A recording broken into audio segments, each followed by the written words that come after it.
Okay, hello and welcome to Nourishing Conversations. This is a project and a podcast related to a food action plan in Dane County. So through this podcast, we'll have a number of conversations with people in and around the food systems here in Dane County, talking about food policy and their stories related to food, how they got into the careers that they're into and the issues that they face, and sort of their vision and solutions for the future. So today is our first episode. I'm really excited to launch this podcast. We have Francesca Hong and Abha Thakkar, and we're going to talk about why food policy matters. So food policy is often kind of this wonky term and can be insulated in conversations with institutions that are focused solely on food policy, but this is really a realm that affects everybody and has a lot of potential to enact change in our society. So what we're hoping to do with the food plan is hear from people like you, to get involved, understand what your needs are as a consumer or as a person working in and around food systems, and understand what the vision and goal that the community has for this, and sort of relay those policy needs to policymakers in the community. So we'll start today with introductions. Francesca Hong, do you want to introduce yourself? Yeah, thanks so much, Noah. I am Francesca Hong. I'm a very proud mom, a community organizer, and I work in the service industry. I also serve as the state representative for the 76th Assembly District here in Wisconsin that encompasses most of downtown, the Near East, Far East, and North Side of Madison. I'm Abha Thakkar. I'm very excited to be here with Fran. And I have been working here in Madison for the last 25 years. I started my career as a community organizer and nonprofit administrator, and do a lot of work around race and gender equity, and sort of my practice now brings all of those worlds together, and a large focus for the last 10 years has been in food systems. So excited to be here. Yeah, maybe we can start with you and just talking about the intersectionality of food systems, and a lot of the work that you do is related to race and equity. So how did you get into food systems work, and how do those two things play together? Yeah, that's a good question. I actually sort of stumbled into food systems work. I didn't really do it on purpose, and I think it was in my role with the Northside Planning Council, and we opened the Feed Kitchens small business incubator, and that's when suddenly I was immersed in a lot of food systems programming and really trying to understand how we could better coordinate all the work we're doing to enhance our local food system and food economy. Mm-hmm. I think sort of fundamentally what's really interesting to me about all this, like my role in this food action plan is to basically conduct community engagement with everyone who eats, and that is everyone. Yeah, truly. And so it's an interesting reminder of the fact that like food policy impacts every single one of us, and I think that is something that makes it a really powerful and unique policy area. I mean, it's arguable that there are other policy areas that impact every person, but I think food is so fundamental to just our basic biological needs and our cultural lives that I think it's just I think that the fact that we're not always thinking about it is amazing to me, because it is something that every single day we depend on it, right? And that policy is impacting that every single day, as is power and the way systems are structured around power to impact what food we have access to and what we don't, and how much it costs, and all of those things. So I think that for me, this has just been like a long process of integration, and realizing that food systems really is at the intersection of a lot of this work. Absolutely. I think you're sort of the embodiment too of like how food and power and politics come together. And I remember when you were first elected, it was really inspiring for me, someone working in the food system, to see that power come into places of power, which was new, right? At least from my experience. And do you want to talk about your journey, how you got into being a chef and restaurateur, and how that turned into a political career? Yeah. And I love that you talked about how food systems work, and that the name food system can feel kind of wonky, because it wasn't how I came up thinking about food. I started out in restaurants when I was 15 years old as a host at a small place called Mystic Grill. It was a Korean fusion restaurant. And I fell in love with cooking, watching cooking shows. I got really into reading cookbooks, and then decided that instead of pursuing sports journalism, I would drop out of college and cook full time. And I think what drew me to cooking was this intersection of science and art, which I had never really explored either. Like I played soccer and I, focused on grades. I dabbled in theater here and there, but I never considered it art.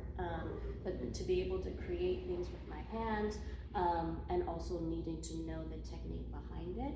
But ultimately what made me fall in love with the service industry was people and the constant interaction with so many different types of people, folks from all different parts of Wisconsin, folks from all different parts of the country who were coming together. And yes, there are very inherent equity issues in restaurants, and the fact that the concept of a restaurant itself is actually very much rooted in slavery. But this was also where people could gather, and you saw so many different celebrations, you saw so many different types of people, and all of the little interactions, from talking to the person who's delivering your linens to talking to the farmer. Like, I just love the fact that all of these, like, this is where diversity was to me, because I didn't grow up with a ton of diversity here in Madison. So that's what made me fall in love with restaurants and the service industry.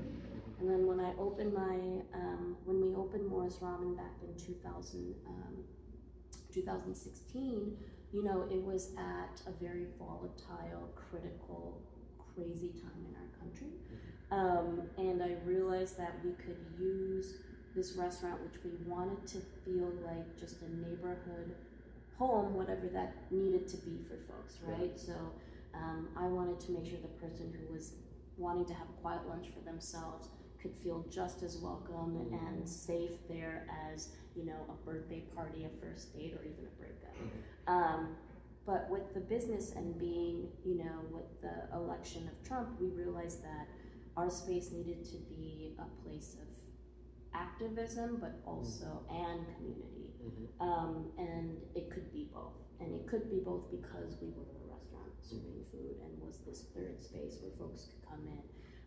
So then I started getting active in fundraising for groups like Planned Parenthood and bringing together specifically women, femme, and non-binary folks who are underrepresented in restaurants to think more about how we could use our talents in our work with food to support more community and build community.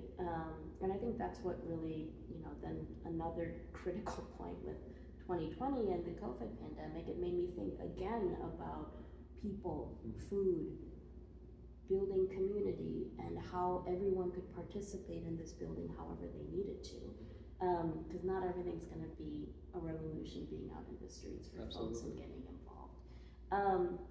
And so ultimately, when I think about food now, it is inherently political because, Abha, as you said, there are so many intersections.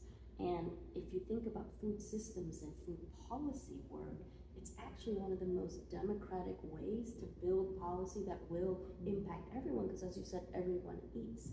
And it's also how people build community without even knowing it's happening. Right. Like, that's what it was for me, having folks come into the restaurant. Like, I didn't know I was part of community until then, right?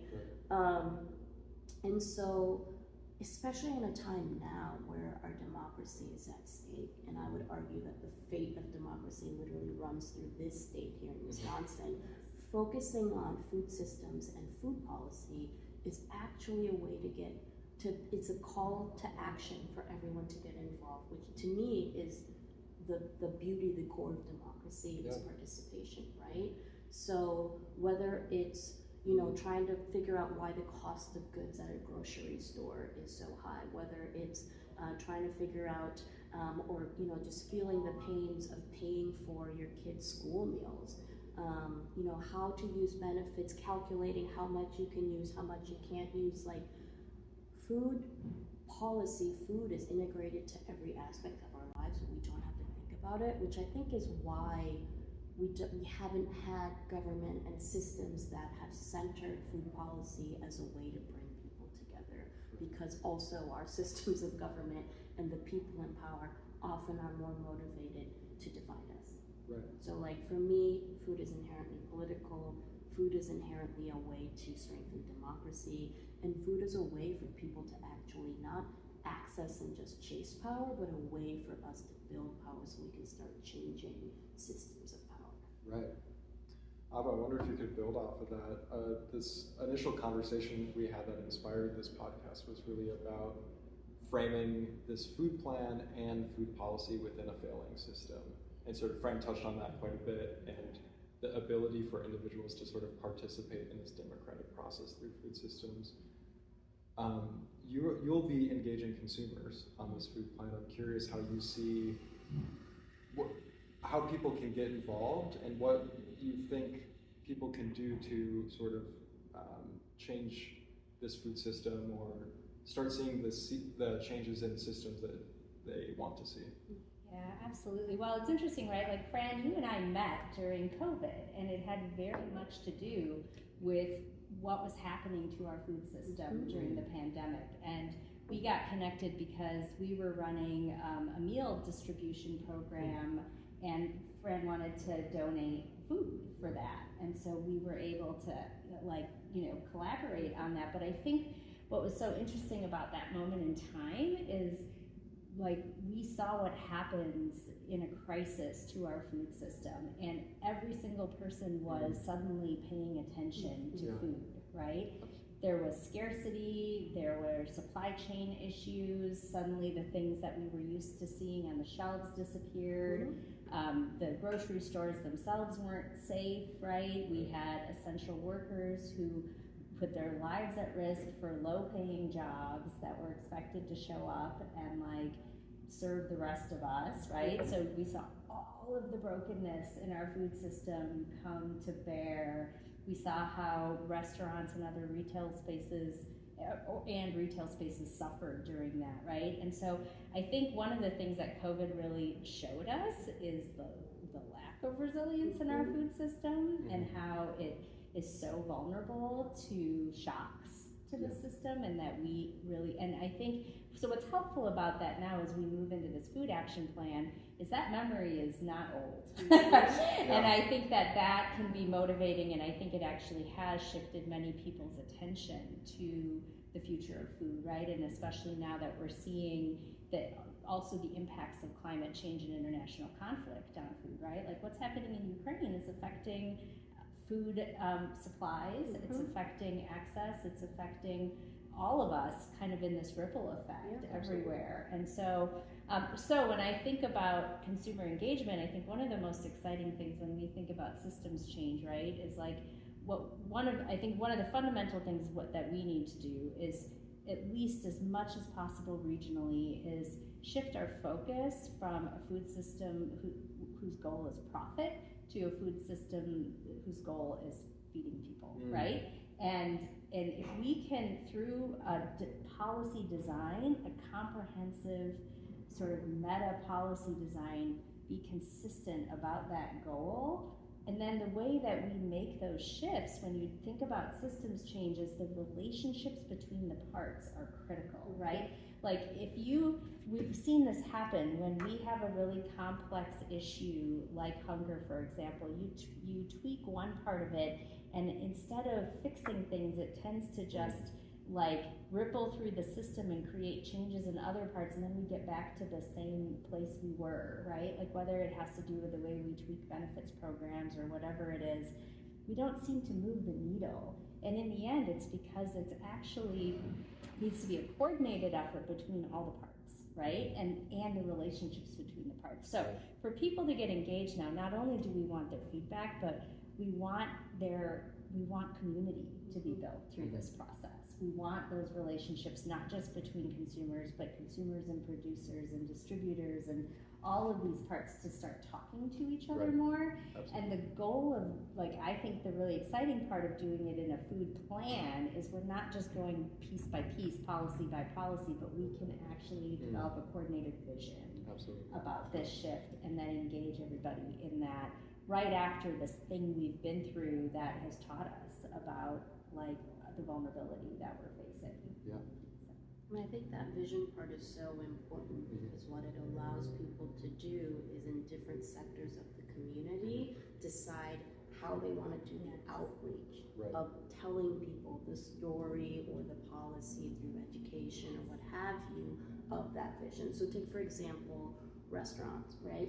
We have so many beautiful restaurants here in Madison and in Wisconsin, and a lot of owners who are thinking very critically about their relationship to consumers, their responsibility of social good, and how to, like, we're seeing independent restaurants close, and I think part of that is failures of the food system, but another part of that is consumer education, right? Of how to discern which restaurants, why their costs are high, like why it isn't a level playing field when they can't offer the same types of benefits or social insurance programs that the big corporations can, even if they're not good enough, right? And so having this vision for this cohesive, unified food plan that is really going to build community, that vision is so important because then folks who are working within these different systems for food policy are talking to their community about why it's important. So like, I think about my friend Evan Donnells and how, he talks to his customers about why some of their prices are higher and what his relationships to farmers are, and some of the struggles and difficulties and the realities of retention of staff right now and recruiting staff. And like, you're able to give folks known nuggets, and our community is actually way smarter than we give them credit for, and people can start connecting the dots on their own. But it's doing that outreach and getting that interest, and that isn't just going to come from the folks who write the food plan. Bless you all. But if we have this vision that excites many, it will then in turn encourage them to educate their community in the way that they know will be received, to be able to think critically about it. Oh, well then I get this now. Maybe it'll change their, their decision in how they build purchasing power, or which restaurants they go to.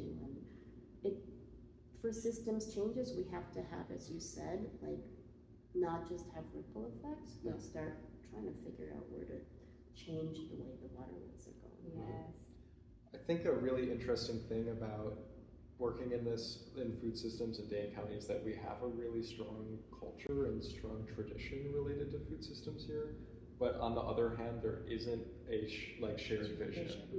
And that is a huge goal of this food plan, right? Is starting to culminate these stories and these ideas and narratives of what is our vision for food systems, and what does it mean to be in Dane County and be a consumer or be a restaurateur or a farmer. And I'm just curious if I can push that question back on you guys. What are the things that you see in this community related to food systems that you want to see for the future of food systems here, or change, or models for success that you really look towards? I'm really excited about Indigenous and Black leaders in working, whether it's in the farming spaces or in the community center spaces, and doing outreach about, the solutions are actually there and they've always been there, which is in Indigenous and Black farming practices. How do we build off of those traditions by also returning to them, and thinking about foodways and how to combat things like food apartheid. And I think what's exciting is that in Dane County we do have those leaders now, and we have to figure out how to build community support so that they can succeed in their leadership and help us get back to a time where we really do value some of these more traditional processes and ways to cultivate land and eat food. I'm hesitant always to say things like we have to go back, but when it comes to food policy, I think it's actually the space where we can adopt the best of what we already know were food traditions here in Wisconsin and figure out a way to make them include our current community now. Yeah, well, I mean, I think, I'm listening to you, and I think so much of what I am grappling with is like how we design a system of, like, there's this concept called cosmolocalism, and it's sort of the idea that like production, as much as possible in supply chains, are regional or local, right? But the learning is global, and we're sharing best practices. But that, for example, our food system, we would primarily source as much as possible from our surrounding area, right? Because part of what and then anything that's coming from outside of that is done in a way that is sustainable, that reflects its true costs, right? So that when we're importing things, that we're importing seasonal goods. I mean, one of the interesting parts about our global food system that I've seen change in my lifetime is how suddenly mangoes are available all year round, right? And I mean, I love that, but I'm also like, what is that doing? How did that happen, right? Like, and so I think part of this is like, how can we use our purchasing power as a region and our, our policy mechanisms to like really go back in some ways to like, what is seasonable, what is sustainable, what is versus extractive, right? Like, I want our food plan to help us shift from extractivist policies and practices to more sustainable practices. I would like our food system to, again, help us shift from a profit incentive to like a feeding incentive, with the idea, of course, that everybody needs to make a living, but there should be a difference between the accumulation of wealth versus everyone having enough, right? I mean, and capitalism has taught us that somehow the accumulation of wealth is like this goal at the sacrifice of just having what you need. Having what you need is valid, right?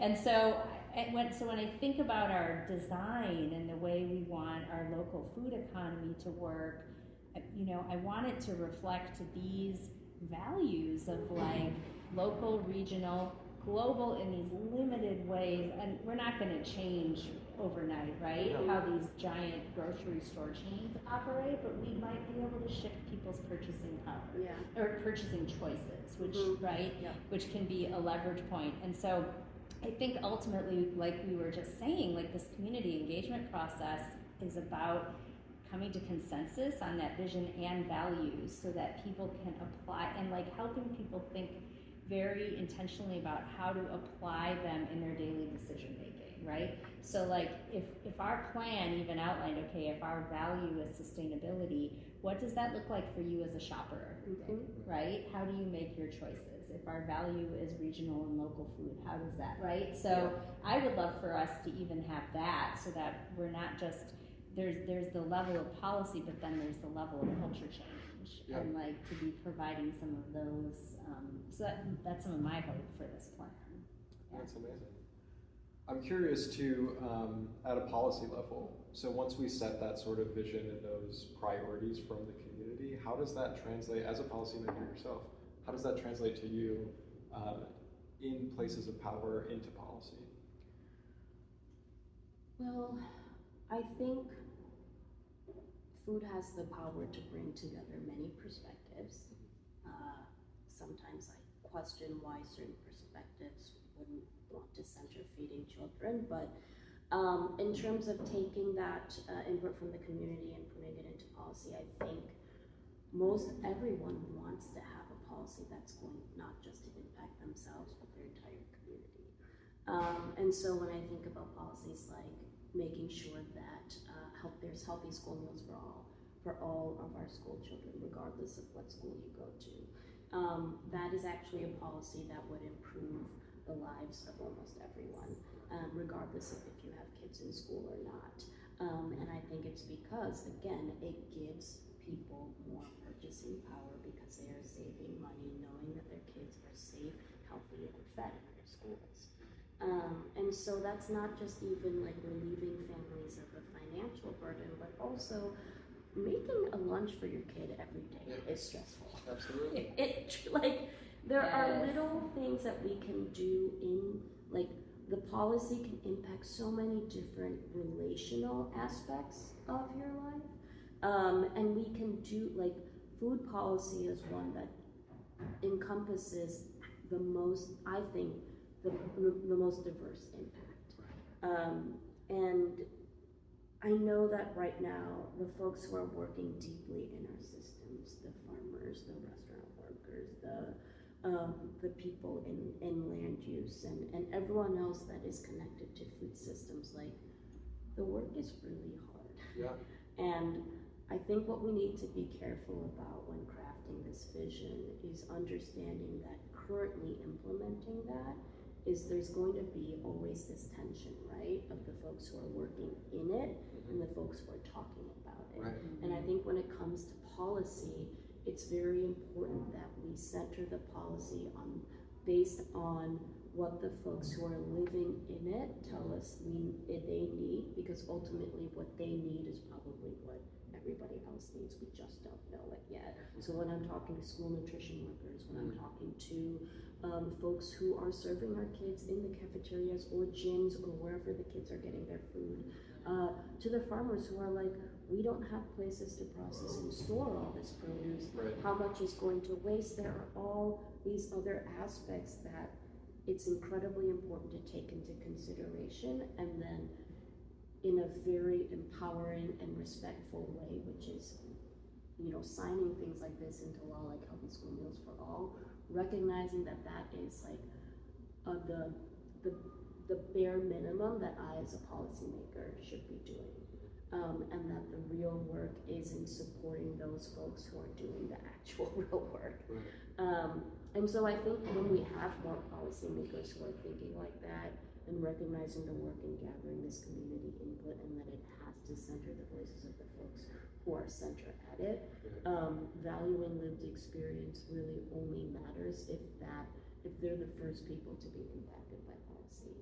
And it's really hard because a lot of times things that are coming down from the federal, state, even local level take time to actually feel in your everyday life, which is why we should be centering food policy even more, because food policy, actually, you're going to feel it way sooner than anything else. That actually makes me think about your area of engagement with the Dane County Food Collective, right? And just, the fact that, like, food is also a labor justice issue, right? And a worker issue.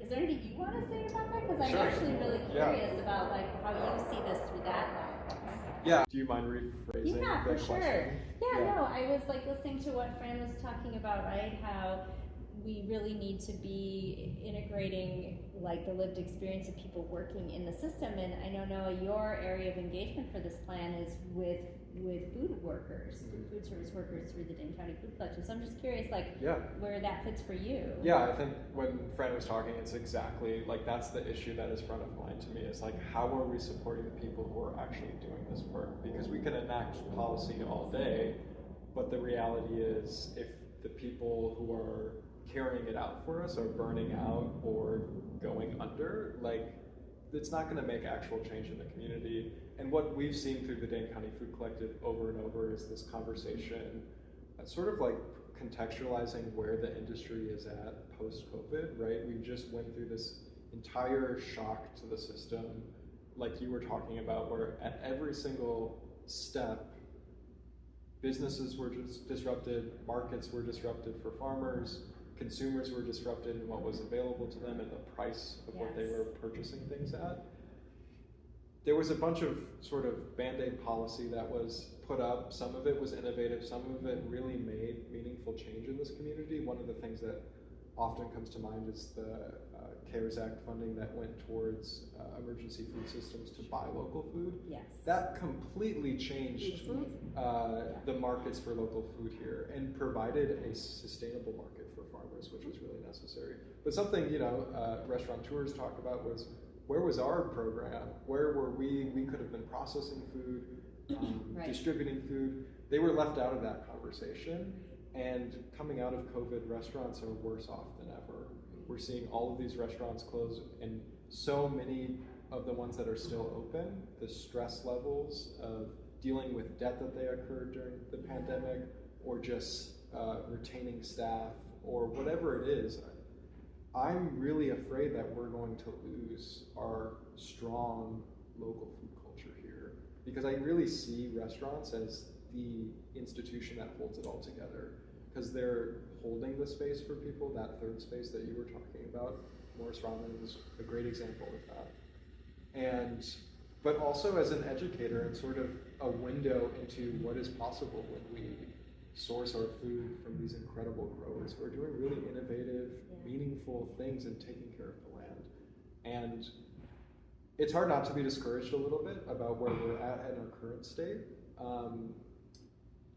And I don't even know if I can spin this positively, but essentially we have a lot of dedicated people in this space. And I certainly view my job in this food plan as giving voice to those people who are often left out of these conversations or just sort of like assumed what their needs are or what they're capable of doing. And a lot of extra work is put on their backs when they don't really need it. So I guess, I see my job as sort of being embedded in that community, understanding what their needs are, and providing platforms and spaces for them to bring their voice to policy making, which I'm glad we're doing this process, and I think this podcast will be a place for them to have a voice, which I'm excited about. Yeah, that'll be fun. Yeah. It was like the incubator, connector, facilitator, all in one person. Thank you. But that's what we need, right? Just to encourage people to dig into their own power. Yeah. And food is ultimately very powerful if you understand how it comes to be, how you can manipulate or be a part of it. And I'm glad you mentioned worker justice, because I think the worker justice movement that I'm seeing, and big shout out to Worker Justice Wisconsin and all the work they're doing there, to empower workers, especially in food systems and hospitality, is that it's actually encouraging cooperative organizing power. And so when, one of the things that came out of COVID is rethinking this relationship between employer and worker, and rethinking isn't exactly the right word, but how to make those relations healthier for the benefit of everyone. Right. And some places are really struggling with it, and I think, I'm a very big supporter of unions, but I also know that when it's a union for a small independent business, it can bring up different tensions. But what I am very encouraged by is this notion of sharing more power, right? And it's happening in food spaces where we can start thinking about what a worker co-op looks like. We are seeing it in farming spaces. What does a farming co-op look like? And that is, yes, a symptom of power structures in food policy that is profit driven and pushes the independent, smaller worker out. But there's more of us when we band together. How do we navigate? And I think the leaders in that are in food systems. Mm-hmm. And whether it's service industry workers organizing, restaurant owners coming together to share space about, shared problems, but also what do the shared solutions look like. And then I've been so encouraged by these folks out of their crazy busy days, still taking time to advocate for policy that brings benefit their workers, their restaurants, and their broader community. Whether that's, fighting for more social insurance programs, especially for small business owners. I know small business owners, restaurant owners talked about how important paid leave is, what childcare access could look like for restaurant workers, and then obviously healthy school meals for all. So this call to action that I was talking about earlier, I think it's most powerful in food spaces, which is why we need to develop the food plans and the infrastructure that's going to be sustainable, so that we can continue to have actual resilient communities, not forced resiliency on communities. Can you develop on that idea a little bit? What is forcing resiliency on? I mean, it's when you have a symptom or, so forced resiliency, like what restaurants had to do or what everyone had to do in the pandemic, in recognizing that, weak structures, especially when it comes to food systems, when they collapse with something like a pandemic, we saw folks still coming together to do meal plans. We saw restaurants try to transform into packaging food. That I think is a type of forced resiliency. Or when we see, we want restaurant owners to be a part of this advocacy for broader social insurance plans, but they're having to deal with, just trying to keep employees healthy and there and take care of them. And so when I think of forced resiliency, it's like because you're dealing with the symptom of a system that is impacting you but not the broader corporations, whereas we can build when we come together again with more sustainable food systems where the resiliency isn't forced, but just because the policy is there, you have more resilient community.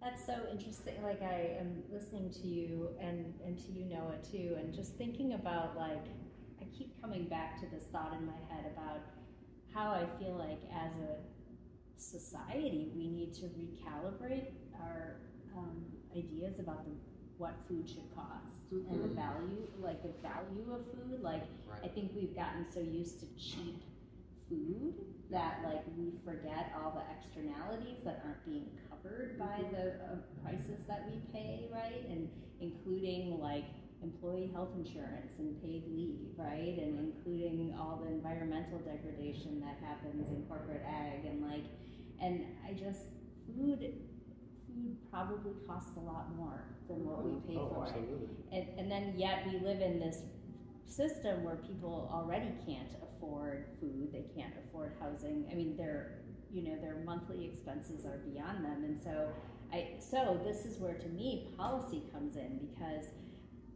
all of these things, there are cases to be made for public investment, because food may cost more. And what about universal health insurance, right? Like, what about public land? Like, that brings down the costs of those externalities for the food businesses, for the growers, for the distributors, so that, yes, the total cost of food might be this big, but what do people pay versus what is going to be, like, what are the reasonable public investments in something that every single human being needs to survive? And that is something I think that policy can speak to and make a case for, and which is also why we need everybody's voices in this, because it is in all of our self-interest to ensure good, healthy, accessible, affordable food, right? And that should, in my opinion, the government has a role to play in it. And so that is where our policy plan comes in.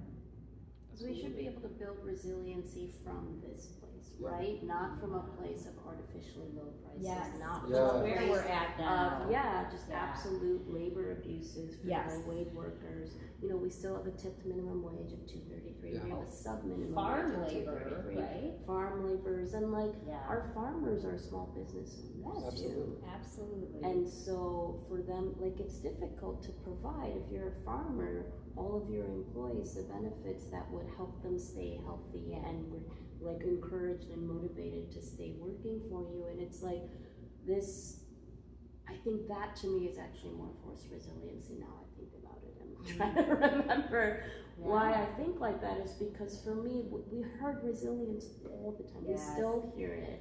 And it's like, why do we keep having to build this, why do we have to build? Yes, resilience shouldn't be on the backs of workers. It shouldn't be on the folks who are the good actors in small business, and recognizing that if they are only profit driven, when you're smaller, it actually doesn't help your bottom line.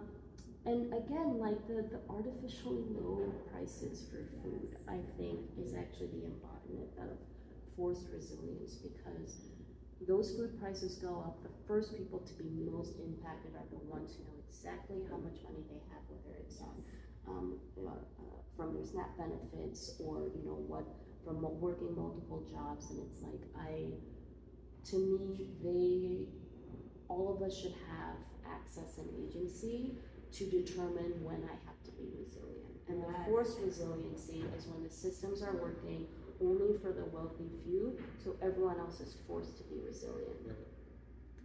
I mean, I think this is a great place to wrap up the conversation. First of all, thank you both for having this meaningful conversation. It's really both in depth, but I think approachable for the audience as well, which I'm really excited to share with the community. I feel like the way that I think about this is that we've been resilient for so long on the backs of individuals who are doing incredible work and just passionate and innovative stuff. And what I hope that this food plan can do is really provide structures to lift the weight off the backs of people and allow us to like use those strengths collectively and move us into what is in a lot of ways a vibrant food system as it is, but could be so much more and so much more meaningful and in-depth. So thank you so much for being a part of this conversation. It was a lot of fun. Cool. Happy to be here. Thank you. Yes. Yeah. Thank you. Thanks for organizing. Yes, my pleasure.